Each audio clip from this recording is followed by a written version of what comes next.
बिस्मिल्लाहिर्रहमानिर्रहीम। अस्सलाम वालेकुम। मैं हूं लियाकत राज पर। नाजरीन, पाकिस्तान पीपल्स पार्टी की रहनुमा और लेडीज विंग की मरकजी सदर फरियाल तालपुर काफ़ी अरसे के बाद मक्सी हाउस पहुंचकर मीर नादर खान मक्सी से मुलाकात की। उनकी जो रंजशें थी वो दूर करने की कोशिश की गई।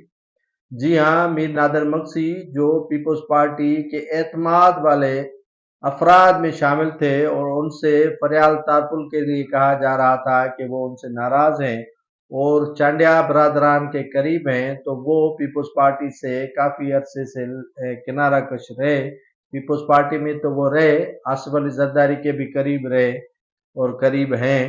तो इन दिनों Pakistan Peoples Party ladies wing की जो मरकजी सदर है फरियाल तालपुर भी अपनी रंजश एक जगह पर रखकर मक्सी हाउस पहुंच गई और मीर नादर खान मक्सी की खैर आफियत पूछी और उनसे जो सियासी रंजशें हैं वो दूर करने के लिए उन्हें कायल किया। काफ़ी हद तक Mir Nadir Maqsi Peoples Party ladies wing की मरकजी सदर फरियाल तारपुर से अपनी नाराज़गी ख़त्म कर चुके हैं और ये भी हमें ज़रा बताते हैं कि पाकिस्तान पीपल्स पार्टी को सिंध के अंदर मुस्लिम लीग नून की जानिब से टफ टाइम देने के बाद फरियाल तालपुर मुतहरिक हो गई है। आसिफ अली जरदारी भी मुतहरिक नज़र आ रहे हैं, लेकिन ज़्यादातर बिलाल भुट्टो जरदारी और फरियाल तालपुर मुतहरिक नज़र आ रहे हैं और इनका ये हिस्सा ही समझा जा रहा है कि वो अपने देरीना रहनुमाओं को जो नाराज़ थे उनको मनाने में मसरूफ़ है।